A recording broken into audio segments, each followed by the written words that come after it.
You are now listening to the Hot Take Hot the Box. head coach. Because if the head coach isn't here, then we don't have to worry about it. Like, there's going to be a whole new philosophy. There's going to be a whole new scheme and everything brought in here. I will ask you, Ty, just to start this off, do you think the Eagles should bring back Nick Sirianni next season? No, I don't think so. I think the way he ended the season, dude, the fact that players on the team don't know. Like, we talked about this a couple weeks ago. We're like, I don't even know if anybody knows who calls plays. Players on the team don't even know who calls plays most of the time, if it's Sirianni or Johnson. That's an issue. That's such an issue that you can't just get rid of the OC. Like, especially when you have the head coach saying, "Oh yeah, this is my offense. This is me. This is me." If that's you, you got to go. Yeah, you have to go. The inability to fix protections, the inability to have route concepts be anything seemingly befitting a top 25 offense, let alone whatever. Anything is just the inability of the offense to get moving. If that's him, he's got to go. And it's funny because everyone is obviously going to blame Brian Johnson, but I don't think Brian Johnson's calling these plays. I mean, I guess we'll never know. Truly, that is Nick Sirianni. I think maybe he's just covering up for his guy, right? Maybe. Again, we will never know. But the fact that players were quoted in an article saying they don't know, that's such a red flag. Ending the season the way you did, losing to the teams you lost to in the fashion that you lost them. Yeah, I think he's got to go. I know it's kind of unprecedented, and there's a lot of people saying, no, there's no way they do that. They'd be idiots. I'm like, would we? I mean, who's lining up to hire Nick Sirianni ahead of Mike Vrabel, maybe Pete Carroll, Bill Belichick, Ben Johnson, Bobby Slowick, Mike McDaniel, McDonald, Dave Canales, who did a great job against us last night. Like, is Nick Sirianni going to be a hot commodity on the coaching? No, he'll be working for ESPN. Really? Yeah, he'll be an OC somewhere. Which, hey, if you want him to be calling your plays, have fun. So it's not like we're getting rid of Andy Reid at the time we got rid of Andy Reid. And even then, he had multiple seasons in a row. It was just time to both parties to start fresh. Yeah, Nick Sirianni is not a great coach. He's not even a good coach. To be honest, I don't know what he does. So I have no problem cutting ties with him now. Will they do that? I don't know. I have like conflicting thoughts. I think they might just cut ties with some of the coaches, right? Like, definitely get rid of Brian Johnson. They're like, okay, now that's the issue, right? They're going to scapegoat somebody. They trade AJ Brown or somebody gets scapegoated or moved in the way that Sirianni can now bring in somebody else. But I'm not sure. I think that would be a bad move just because I think that would, like, not that I really care, but it would, if I was Jalen Hurts, that would piss me off if I knew that Sirianni was the one that was actually, the downfall of our team, and you scapegoat my guy, the offensive coordinator, as the reason for, why things went left, which I think, I hear people tell me, it's Sirianni's offense. Brian Johnson's calling the plays, but he doesn't get to pick his own plays. He's given the plays that he's supposed to pick from. Even if that's the case, he's still horrible because he picks some of the worst plays to run, like ever, in the worst opportune times and just everything. Like 2nd and 8 last night, blitz is coming and they run like a flat route out to Kenny Gainwell, like 3 yards behind the line of scrimmage, and like there's 3 Buccaneers with no blocking ahead there to tackle. The plays, you didn't see any QB draws last night, like really any, right? I don't think he ran any. So I like, why? Because we were running them all season long. Why did we stop running them? There was the offense had no creativity, no ingenuity, no anything. And at the end of the day, Ty, we talked about this for a month, man. If Nick Sirianni is the offensive coach and the offense is bad and horrible, and week after week he does nothing to fix it, why is he still here? Why are you going to look me in my eyes and tell me that something's going to change next year? If he really needs a new offensive coordinator and defensive coordinator, if those are the people who are going to carry the team every year, he should not be here. He should not be here. It's you. What are you doing then? We're just having other people come in, and you're just standing on the sideline, averaging thousands of claps. You did nothing. You let this team fall apart, man. You were gifted a Ferrari, and you just forgot to change the fucking oil. And like, it's unconscionable. what he let happen to this team. Now, this team wasn't the most perfect team in the world. The Howie Roseman made plenty of mistakes along the way. He neglected certain position areas and whatnot, but all in all, Ty, for the most part, this team was almost the same roster that went to the Super Bowl last year. At the very least, they should have won this division. They were going to be gift-wrapped this division, and I think really what's going to get him fired is that he couldn't beat the Cardinals. He couldn't beat the Seahawks. He couldn't beat those teams that he really was supposed to beat down the stretch that actually wound up costing them this season. For at least this early end of a season. Because, even if we had gotten that 2 seed and the Packers came to town, the exact same thing probably would have happened to us. Yeah. I like to touch on something with Howie Roseman. I think he also, I don't think he's I think he should be getting a little blame as well. For sure. He's putting this roster together. I think this year's draft or 2022 draft is really going to haunt him for a while. Trading up for Jordan Davis, taking him over all-pro Kyle Hamilton.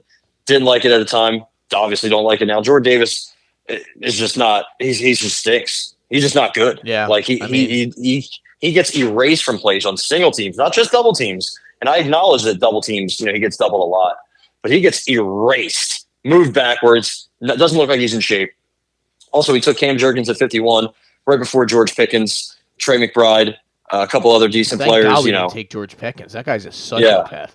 Yeah, he is a psychopath. But good, having him be in this offense would be fun. Taking Nakobe Dean, that hasn't worked. You had guys, Terrell Bernard won a couple picks later, but Howie doesn't like taking linebackers. Terrell Bernard's now starting for the Bills. I think he got hurt, but he played all year. Who else? Kyron Johnson at 181. That doesn't matter. It's a 5th round pick, but 6th round pick, I should say. So 2021 though, also not a great. Devontae Smith, I love him, but taking him over Micah Parsons, yeah, not great. And then obviously the Rager over Jefferson. We've left a lot of talent on the board draft wise. So he's gonna have to knock it out of the park this year. I'm already looking at mocks. I'm already waist deep in mocks. It's already mock season for your boy. So and I know Howie has this. He's always known for not taking a corner in the first round or not drafting a linebacker in the first round. Well, it's time to break those habits, buddy, because we need cornerbacks very badly, and we need linebackers desperately. So we need a lot. Look, I have a lot of issues with the D-line, but I think there is still some talent there. And, at least you have some younger players at those positions that have showed flashes of Jomo, Carter, Marlon T, slightly, Milton. And then you have Reddick still in his prime. Sweat should be in his prime. But the linebackers and DBs, they're getting older. They're not. There's nobody really there. So I think we need 1st round pick Kool-Aid McKinstry. Mark me down for that. So, if we both agree, right? excuse me, that Sirianni should be gone. Who would be your top 3? Like, I guess not only. All right, for one, we both agree he should be gone. Now the question is, do you think the Eagles will move on from him? I'm 50-50. I'm very split. I think there's going to be I think there's going to be some push from the fans to keep him, but I think there's going to be a heavy push to get rid of him. You saw the one loser Eagles fan dump a thing of popcorn at him. Yeah. Meanwhile, he brings a helmet to the football game. Like, yeah, you're a loser, buddy. But fans do not like him right now. His shtick was working when we were winning. It's not winning it's working anymore. So I guess it depends. How hard of a push will it be to fire him from the fan base and the players, really. Howie Roseman knows these guys more than we do and knows what's going on in that locker room better than we do. So it'll be very telling. I think if he gets fired, I think it'll be very telling of how those players felt. If you don't see players going to bat for him on social media, besides like Kelsey and Graham and a couple other guys, we'll see. But I think they might. I think the way that season ended, coming off of a Super Bowl run and not even getting close to it. I think Howie's going to take a deep look at that and see how piss poor the team was. We got doubled up in yards for like the last 5 games, it seems like. So I think there's a real chance that he does it. But I don't know. I'm not sure. I think there's also a good chance that, some players and coaches get shuffled around and we give Sirianni one more chance. But I wouldn't watch them. I mean that. Like, I would watch them just to do this podcast, but like for like my own, for emotional and like I would be like all excited. I would not. Like, you would not be able to convince me that the Eagles would be able to do anything because nothing would change. who could they hire as the offensive coordinator or whatever that would fix the ultimate problem, which is the fact that our head coach just doesn't do anything. He showed in this last 2 months that he has no impact on what happens at all. So it's that who would simple. be your guy? Who would be your top three choices to go after if it became a thing? Let's say it happened today.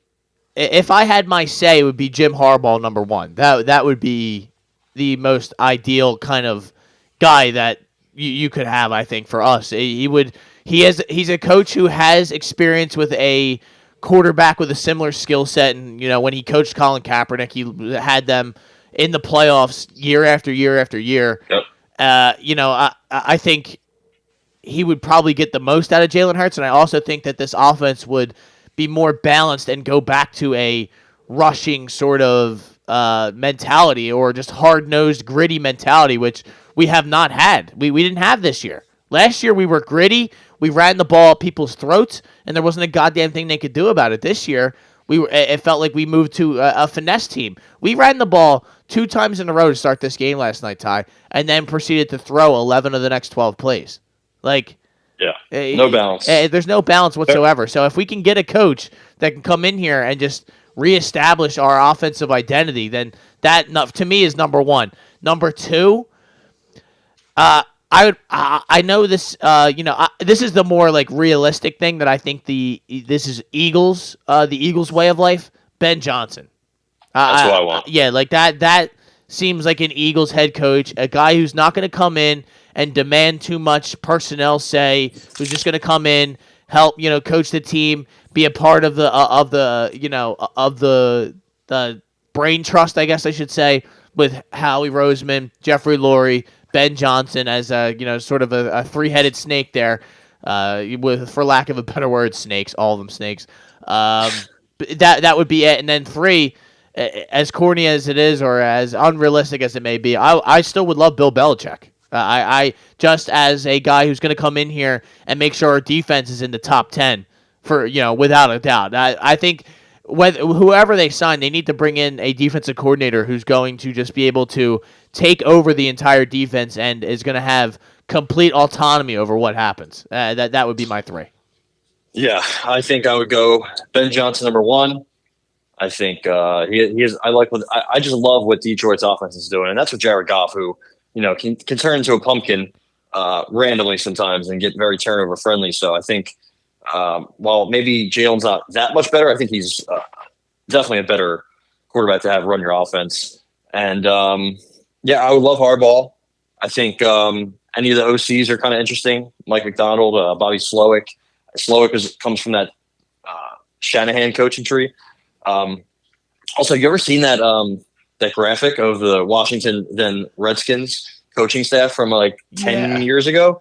So Kyle Shanahan's the OC, Sean McVay's on tight ends, Mike McDaniel at receiver coach, Bobby Slowick is a defensive assistant, Matt LaFleur's a QB coach. Like that's just a stacked ass coaching staff. Also, did you see Jay Gruden and RG3 going at it on Twitter last night? That was Jay Gruden was off of something. He was off of Molly or something, but that was good. That was good comedy during. RG3 blames everybody but himself for his play down the stretch of his career. Like I'm with him because Jay Gruden was a fucking moron, but he has the I've never heard a man make more excuses than RG3 does. Yeah, maybe McNabb, but and then I don't know. Yeah, one of Dave Canales, Mike McDonald, Bobby Slowick. I don't know. Maybe I'm not on the Bill Belichick board train, like a lot of people are, but I can't say I'd be mad if he was hired over Nick Sirianni. I mean, let's compare the two resume in 10 years. Yeah, exactly. I think I'm kind of with you there. Yeah, I'm with you on some of those offensive guys, but I just worry. This team seems like it's bigger than just X's and O's too. That is a problem, but I also think that there's a culture problem here, where the way they collapsed and the way they just kind of mailed it in towards the end of the season, that was even a possibility. I think that needs to be rectified, whether that means trading this guy or that guy, or bringing in a coach who's going to just establish the culture. I would be cool with Vrabel too. I'm not like in love with that. That's kind of just another guy who's just like a CEO coach, who just kind of oversees stuff. I'm not really in love with that, but Yeah. I just think that I would be with the Ben Johnsons, the Bobby Slowiks, like that guy, those guys, like that would be the McDonald's, those kind of guys. I'm in for, because I think the offense, if you're going to pay $250 million for your quarterback and he's going to look like that, we need to get somebody in here who's going to change that situation and make them better. I will say, and I want to repeat this again. I will not watch. Like you are, I think, out there, you people listening are fucking morons if you believe the Eagles will be anything different next year if they keep Nick Sirianni. I don't care what's going to happen. There's going to be a lot of the same players back here again. And what I really, truly, the Eagles all year this year were really not that good. Like they showed you that. I mean, they're point. How many times did we say it? Yeah, we were just like after big wins when we beat the Bills. Me and you were like, I don't know, bro. Like we got fucking lucky. We got lucky this game and still got blown out. Yeah, like literally, game after game. That Chiefs game, MVS catches that pass. We're having a different conversation after that game. Tell me about it. The Cowboy game, the one we won. Dak steps out of bounds on the 2-point conversion. We're having a different we're having a different conversation at the end of that game. So you could go game after game after game. I mean, we were fighting tooth and nail to beat the Commanders at certain points this year. Yeah, like we had to fight for our life to beat the Giants late in the season. I'm even talking about some of those early games were just rough. Yeah, and the Dolphins win was like the best clean win I think we even had, and that was, looking back on that, I don't even know how that happened. How they didn't even get to manage, I guess because their offense into they were frauds. Yes. Also, that's what it came down to. The fraud game. Yeah, the fraud game.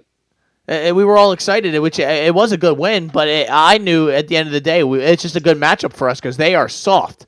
And if a team is softer than us, then we can look like the greatest team on turf. But yeah, like they were just frauds. That's what it came down to. We kind of wanted to not believe it, but they were. And Nick Sirianni did nothing to fix this. He did nothing to change the direction of this season.